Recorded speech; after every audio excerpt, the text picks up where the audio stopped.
Hello students, welcome. Myself Varsha and today we will start your new chapter, that is chapter number 9, Ray Optics and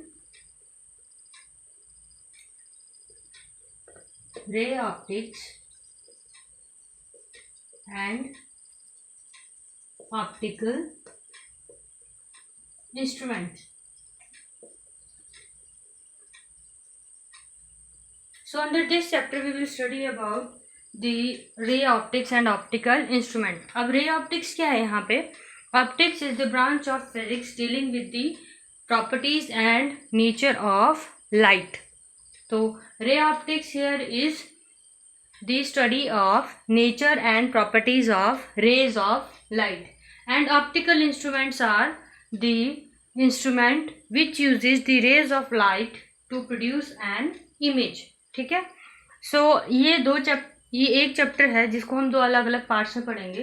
first of all will study ray optics, under which we will study reflection and refraction, and under optical instrument we will study some optical instrument that are based on the application of refraction and reflection. Okay, so first we will start from reflection of light.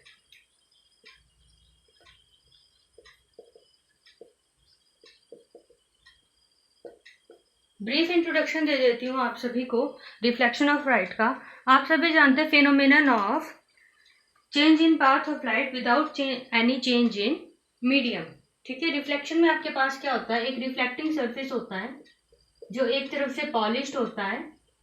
Polished मतलब polish किया हुआ. ठीक है.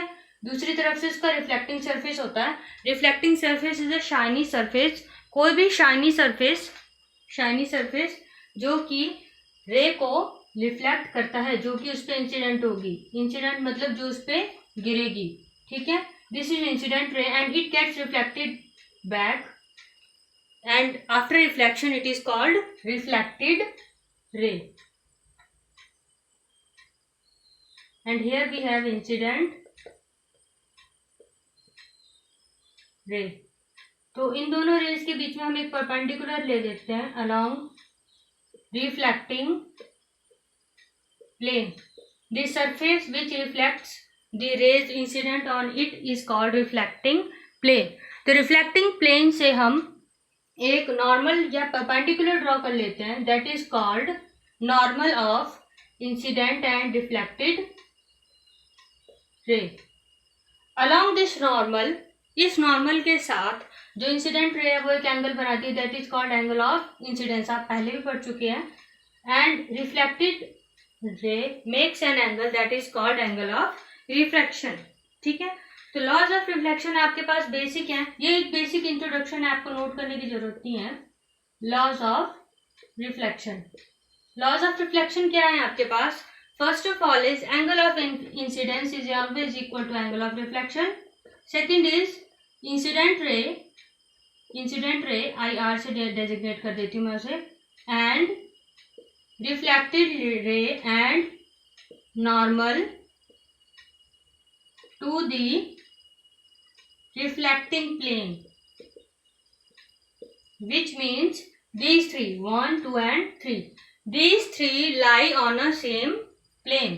मतलब कि एक ही plane पे लाई करेंगे. सेम प्लेन, एक ही सरफेस पे, मतलब जो मीडियम है आपका उसके एक ही तरफ बनेंगे. ये थे आपके basic laws of reflection. Now we will move towards spherical mirrors. Mirrors आपको पता है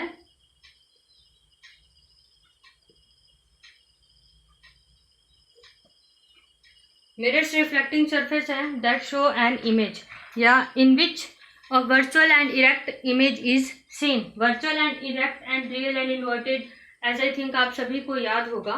virtual and erect में हमारे पास क्या होती थी? virtual मतलब उल्टी. ठीक है. और इरेक्ट मतलब सीधी. सॉरी, वर्चुअल मतलब सीधी. वर्चुअल वैसे उसका मतलब क्या होता है आपके पास? Imaginary. In simpler terms virtual means imaginary. ठीक है. और इरेक्ट मीन्स सीधी। एंड रियल एंड इन्वर्टेड का आपके पास क्या मतलब होता था? Real means actual and inverted means उल्टी। ठीक है, तो बेसिकली हम ये दो ही कॉम्बिनेशन यूज कर सकते हैं, करते हैं। वर्चुअल होगी आपके पास कोई अगर एक इमेजिनरी इमेज है तो वो हमेशा इरेक्ट होगी, और अगर आपके पास रियल इमेज है तो मैक्सिमम आपके पास क्या होती है? इन्वर्टेड। ठीक है, तो आपके पास जो मिरर होता है सिंपल प्लेन मिरर, ठीक है, स्फेरिकल मिरर की बात अलग है। प्लेन मिरर में आपके पास क्या बनती है? इमेज वर्चुअल एंड इरेक्ट आपको सीधी मिलती है। ठीक है, इमेज उसमें। स्फेरिकल मिरर्स की बात की जाए तो स्फेरिकल मिरर आपके पास दो होते हैं, कनकेव एंड कन्वेक्स। अगर आप इसी नेम से देखें, स्फेरिकल मिरर आपके पास क्या है? जो वो मिरर्स जो क्या है? स्फीयर, स्फीयर या फिर स्फेरिकल। स्फेरिकल मतलब जो कि एक स्फीयर का पार्ट है। तो अगर वो एक स्फीयर का पार्ट है तो हम स्फीयर ड्रॉ करके देखते हैं कैसे पार्ट है।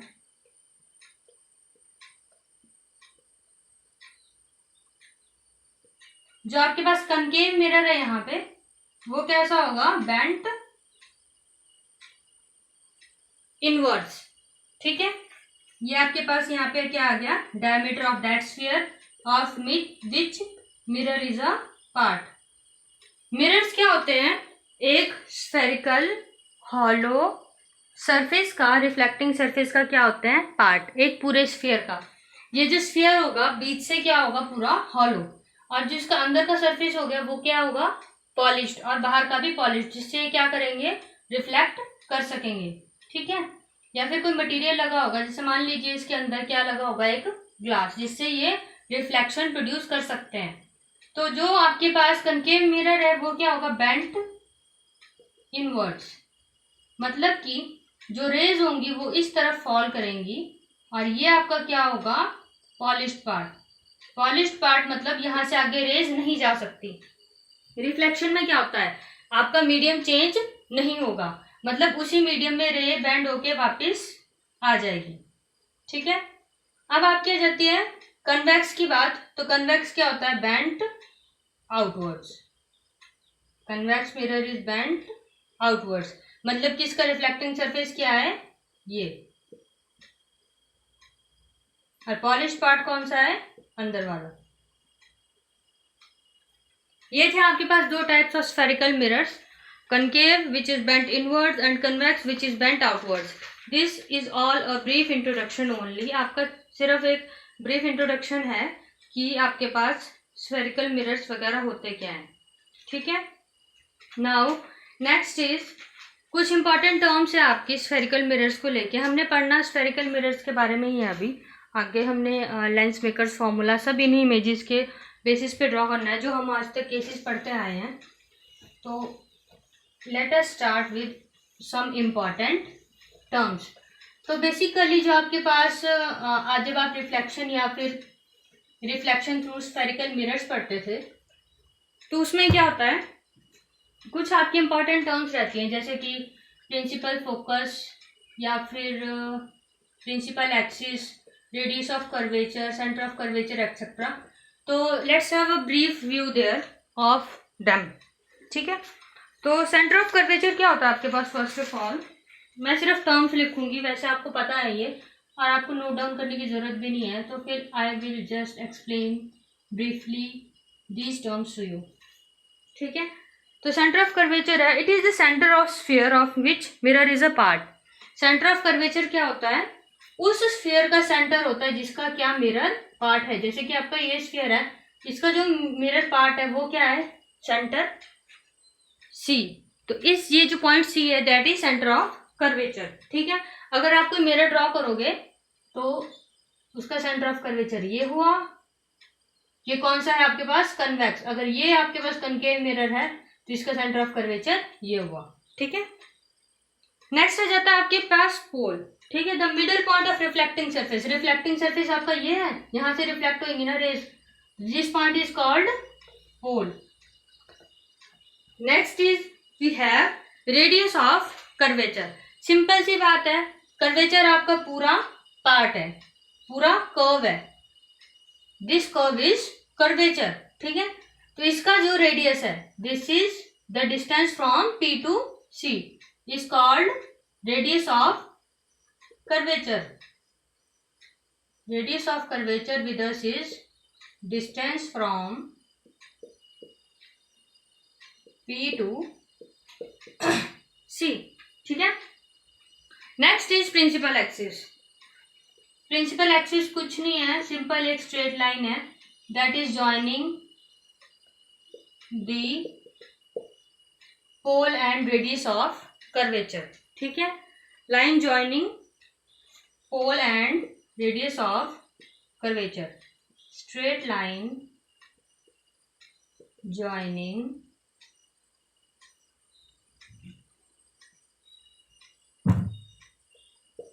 the pole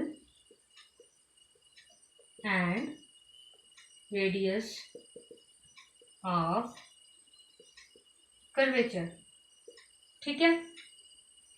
तो ये थी आपके पास कुछ बेसिक इंपॉर्टेंट टर्म्स। वैसे बहुत सारी टर्म्स हैं बट जो आपके पास इम्पॉर्टेंट हैं बेसिकली इस +2 में, +2 स्टैंडर्ड में आपके पास, वो ये थी। तो अब हम मूव ऑन करेंगे नेक्स्ट टॉपिक के पे, that is new Cartesian sign conventions. Basically जो साइन कन्वेंशंस होते हैं जिनके बेसिस पे हम लेंस फार्मूला या मिरर फार्मूला, आपको याद होगा कुछ पिछले क्लासेस में हमने लेंस फार्मूला और मिरर फार्मूला पढ़े हैं। मिरर फार्मूला होता था आपके पास 1/v minus 1/v minus 1/u is equal to 1/f, and lens formula होता था आपके पास 1/v plus 1/u is equal to 1/f। वहाँ पे जो v होता था that was image distance and u was object distance and f was focal length. तो ये सब आपने पढ़ा है पहले, I am just revising it, तो आप लोग भी एक बार इसे रिवाइज कर लेना। तो वहीं पे हमने क्या पढ़े थे, न्यू कार्टेशियन साइन कन्वेंशंस। ये वो साइन कन्वेंशंस हैं जिनके बेसिस पे हम ऑप्टिक्स के न्यूमेरिकल्स सॉल्व करते हैं। मतलब कि हम फाइंड आउट करते हैं कि अगर आपका ऑब्जेक्ट किसी डिस्टेंस पे प्लेस है तो आपकी इमेज कौन सी डिस्टेंस, कितने डिस्टेंस पे बनेगी, या आपके ऑब्जेक्ट की हाइट इतनी है तो आपके इमेज की हाइट कितनी होगी। तो उन सभी के लिए हम क्या करते हैं, न्यूमेरिकल सॉल्व करते हैं। उन न्यूमेरिकल्स में हम किसी पर्टिकुलर टर्म का, किसी पर्टिकुलर डिस्टेंस का या किसी पर्टिकुलर ऑब्जेक्ट की हाइट का साइन क्या लेंगे, वो इन साइन कन्वेंशंस पे बेस होता है, ठीक है। तो नॉर्मल सी बात है, मैं आपको प्रैक्टिकली दिखा दूंगी ये। अगर आप एक कर्वेचर लेते हो, ठीक है, new Cartesian sign conventions. Cartesian आपको पता है, Cartesian is x and y coordinate, ठीक है। एक्स और वाई कोऑर्डिनेट को हम क्या बोलते हैं, कार्टेशियन कोऑर्डिनेट्स। तो बेसिकली हम क्या करते हैं, जो हमारे पास किसी भी मिरर होता है उसका पोल क्या लेते हैं, जो हमारे कार्टेशियन कोऑर्डिनेट्स का ओरिजिन होता है, हम उसके पोल को कहाँ पे लाया करते हैं, ओरिजिन पे, ठीक है। तो सिंपल है आपके पास, तो जो आप डिस्टेंस लेंगे from pole to towards -x, that will be taken as negative, which means object is always placed towards the left of the mirror. That means you will always be negative. Okay? ठीक है। अब आ जाती है आपके इस तरफ की बात, दैट इज जो ओरिजिन से टूवर्ड्स, ये कौन सा आ गया, टूवर्ड्स लेफ्ट। अब आपके पास distance from pole towards right of principal axis, ये आपका जो पूरा एक्स एक्सिस है वो क्या होगा, एक स्फेरिकल मिरर का प्रिंसिपल एक्सिस। इजी सा है, अगर आप ऐसे प्लॉट करोगे तो आपको इजी रहेगा, ठीक है। जो आपका प्रिंसिपल एक्सिस है, अगर आप इस एक्स एक्सिस को कंसीडर करते हो और जो पोल है आपका उसे आप ओरिजिन कंसीडर करते हो, तो देखो जो पोल से टुवर्ड्स लेफ्ट जितने भी आपके डिस्टेंसेस होंगे, डिस्टेंसेस याद रखना, that is F C etcetera will be negative in case of lenses also. Lenses के बारे में भी साइन कन्वेंशन सेम रहते हैं। अगर यहाँ पे आप लेंस प्लॉट करोगे और ये उसका यहाँ पे जो मिरर है उसका सिर्फ पोल होता है और इसका क्या होता है, फोकल पॉइंट, ठीक है। जो आपका लेंस होता है उसका क्या होता है आपके पास, फोकल पॉइंट। तो अगर आप लेंस रखोगे या फिर पोल रखोगे, उनका जो ओरिजिन कंसीडर करोगे ये, तो जो भी उस ओरिजिन से टुवर्ड्स लेफ्ट डिस्टेंसेस होंगे that will be always negative, because they are lying on the negative x axis coordinate, and to the right of the pole that is origin is always taken as positive because they are lying on the positive part of the x axis. अब आ जाती है हमारी image distance और image height और object height की बात. अब देखो इमेज जो हमारे पास ऑब्जेक्ट है, let me clear this all. Distances मैंने आपको बता दिए, towards left negative, towards right positive. अब आपके पास लेंस है, मिरर है, इधर आपने पोल कंसीडर किया है, आप कोऑर्डिनेट भी साथ ही कंसीडर कर रहे हैं, ठीक है. अब आप एक ऑब्जेक्ट प्लेस करते हैं इधर, तो जो भी ऑब्जेक्ट होगा वो हमेशा अबव द प्रिंसिपल एक्सिस मतलब अपवर्ड डायरेक्शन में प्लेस होगा. तो it is lying parallel to positive Y axis, तो it will be taken as positive, that is object height will be taken as positive. अब जो इमेज हाइट है वो कहीं भी बन सकती है, मतलब इमेज आपकी अबव द प्रिंसिपल एक्सिस भी बन सकती है और बिलो द प्रिंसिपल एक्सिस भी बन सकती है. तो that can be positive and negative depending on whether it is lying parallel to Y axis, positive Y axis, और whether it is lying parallel to negative Y axis. तो in this way the sign of object distance, image distance, object height and image height depends on the Cartesian coordinate system या new Cartesian sign conventions, ठीक है. इसके एक particular rules भी हैं, आप सभी की रेफरेंस बुक्स या एनसीईआरटी बुक्स में दिए हुए हैं, आप लोग वहाँ से नोट्स बना सकते हो. नेक्स्ट है हमारे पास एक डेरिवेशन है. अब हम क्या करेंगे, जो हमारे पास ये साइन कन्वेंशंस है या फिर हमारे पास जो भी हमने अब तक पढ़ा है उसके बेसिस पे हमने जो अभी तक फॉर्मूलाज पढ़े, जैसे कि F is equal to 2R, focal length of an mirror is half of radius of curvature, हमने ये पढ़ा है. F is equal to R/2 relation पढ़ा है. तो हम ये सारे रिलेशन सब डिराइव करेंगे. तो first of all we will have focal length of a spherical mirror, focal length of a spherical mirror. अब देखो हमारे पास दो है यहाँ पे, कनकेव और कन्वेक्स मिरर्स. कॉरस्पॉन्डिंगली कर देती हूँ दोनों.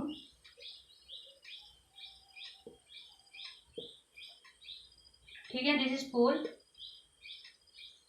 जनरल केसेस लेने हैं, we are not placing any object and we are not forming any image, we just have to find the focal length of the mirror. ठीक है, तो हम इसे ऐसे सिंपल बेसिक जनरल केस हम ड्रॉ कर लेंगे, F and C. F is here focal, principal, focus. ठीक है, और distance between P and F is called focal length. तो आप यहाँ पे लिख भी सकते हो distance between P that is pole and F which is principal focus is called focal length. It is designated by small f. ठीक है, रिप्रेजेंटेड बाय स्मॉल f. तो अब ये ले लेते हैं हम. First of all we are taking here case for concave mirror. दोनों के सिमिलर केसेस हैं. आप चाहो तो जो कन्वेक्स मिरर है उसकी डेरिवेशन आप खुद करोगे, वैसे आप चाहो नहीं, मैं आपको सिर्फ कनकेव मिरर की कराऊंगी. जो कन्वेक्स मिरर है वो आप खुद करोगे. तो consider a rays falling parallel to principal axis. General cases हैं आपके मिरर्स के. कोई भी रे अगर प्रिंसिपल एक्सिस पे फॉल करेगी, प्रिंसिपल एक्सिस के पैरेलल फॉल करती है किसी कनकेव मिरर पे, तो concave mirror is a converging mirror. Converging mirror है तो that ray will be focused towards F. कोई भी रे इंसिडेंट होती है अगर किसी भी रिफ्लेक्टिंग सरफेस पे, तो वो एफ से होके क्रॉस होके जाती है।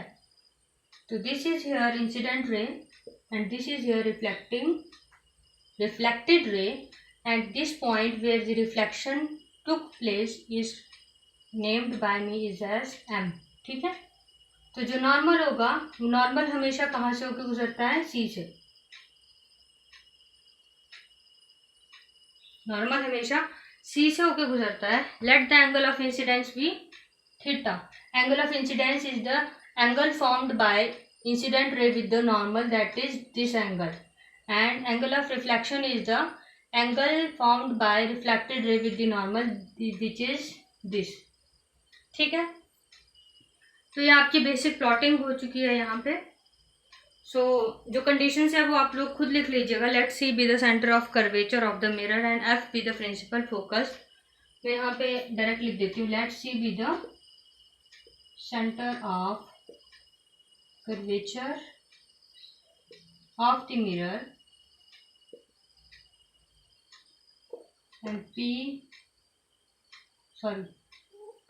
F be the principal focus।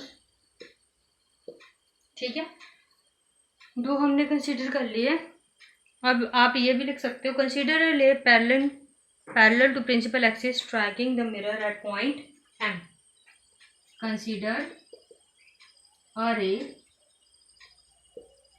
parallel to principal axis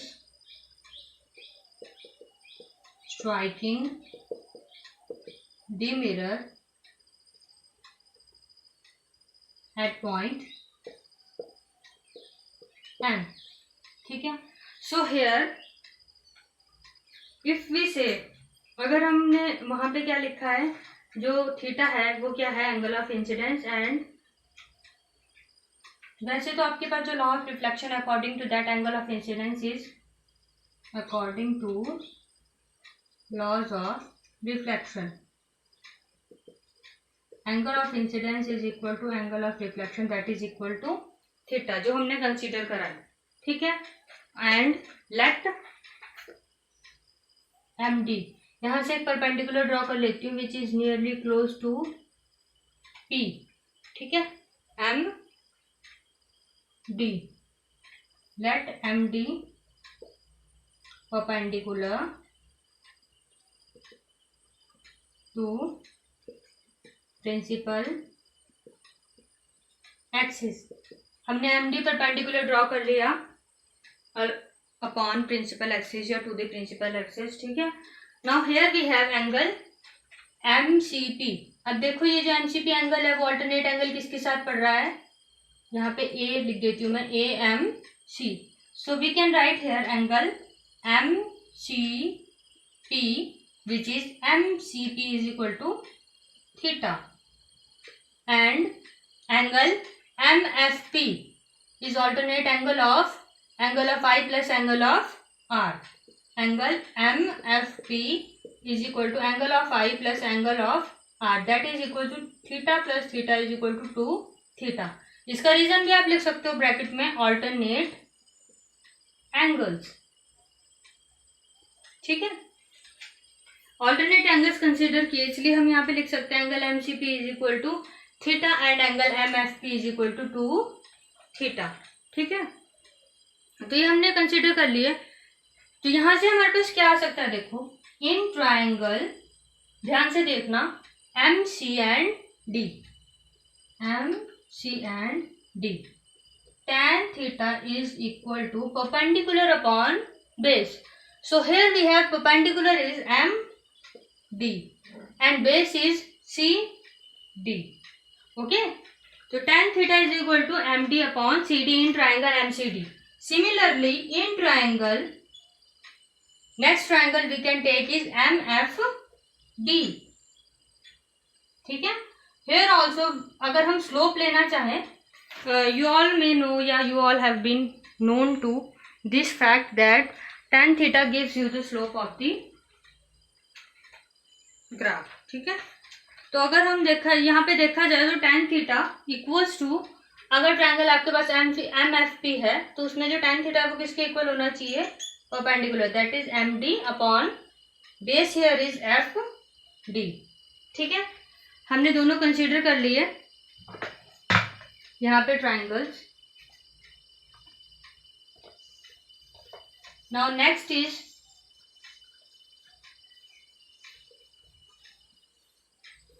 considering theta very small. ठीक है, considering theta very very small.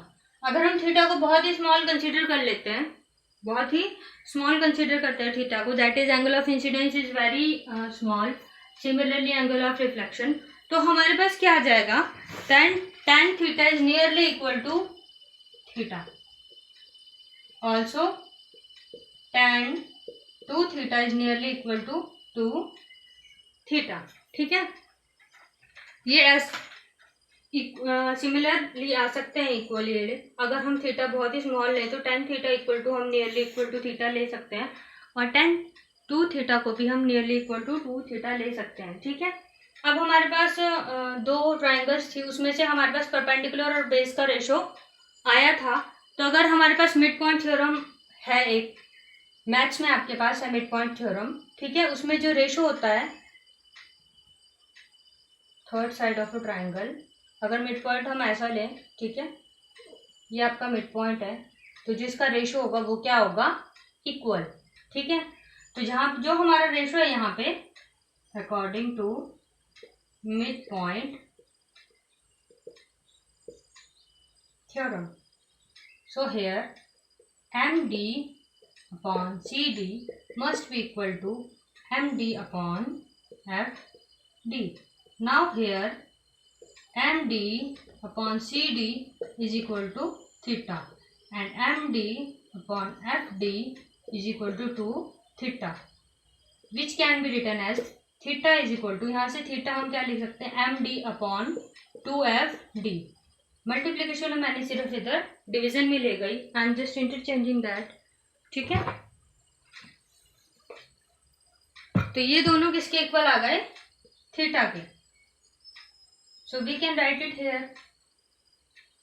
Twice of F D. ठीक है, तो एम डी कैंसल आउट हो गए दोनों तरफ, तो ये आ गया आपके पास 1 upon C D is equal to 1 upon twice of F D.